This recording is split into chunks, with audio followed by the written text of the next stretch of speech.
Now what we're going to take a look at is the power of a quotient property. And the instructions for how to find the power of a quotient property is find the power of the numerator and the power of the denominator and then divide. And this is very similar to the power of product property. And let's go ahead and look at an example. We're going to start with the fraction 4 divided by 2 to the third power.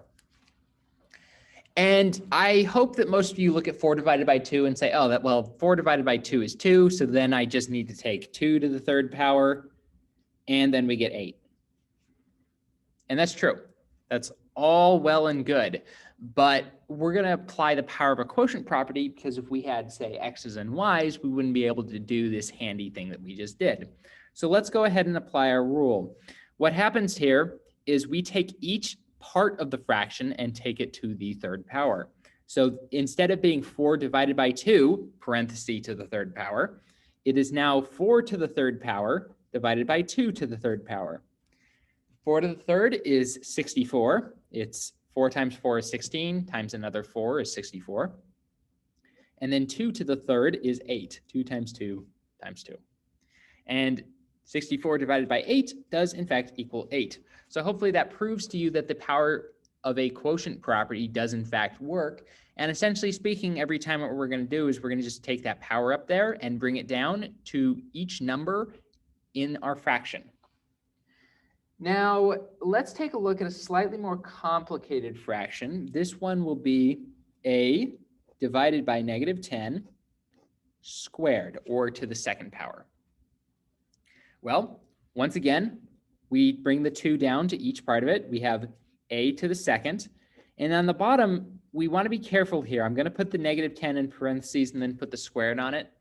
The reason why I like to put the -10 in parentheses is because if you're using a calculator and you type it without parentheses, it's going to give you the wrong answer, which I believe was explored in one of the earlier videos. In any event, a squared is just a squared. We can't do anything else with that. And -10 times -10 is a positive 100. All right, now we're going to get a little bit more complicated here because in the last video, it was sort of an introduction to the power of a product rule. But in order to try and prepare you for the homework, let's look at something a little bit scarier. And in this one, we're going to begin with 2x squared on the top. And then on the bottom, we're going to have 5y cubed. And the whole, we'll actually make it a -5y. And the whole thing will be cubed. So in this one, we actually need to apply a lot of our rules all at the same time. And this is definitely an advanced application, but you're going to see more examples like this on the homework. And in this one, we first need to bring our exponent down to each part of the fraction, the numerator and the denominator. And look at the way that I'm doing this, because this will allow you to break it down into steps, which should make it easier on you. We have 2x squared. And in parentheses, I now have it to the third. And it's divided by the -5 cubed, also to the third, or cubed again. And notice what's happened here. I took this from being a power of a quotient property. So I brought this cubed down to each, to the denominator and the numerator. And then I put each part of those in parentheses. So now we can go ahead and apply the product rule. And when we do that, I'm going to put everything in parentheses still. We have 2 to the third.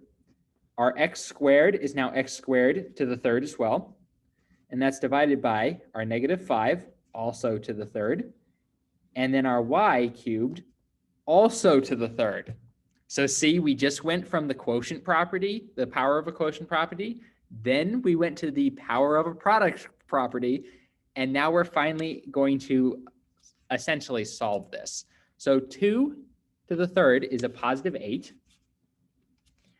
X squared to the third, this is power to a power. And that means we need to multiply. So that gives us x to the 6th. On the bottom, we have -5 to the third power. That's -5 times itself 3 times, which actually ends up giving us a -125. And then y to the third again, that's power to a power, 3 times 3, y to the 9th. So that's definitely a pretty complicated application. You'll have another example to practice on your homework, as well as a couple of additional problems that will test the quotient property in a little bit simpler of a way.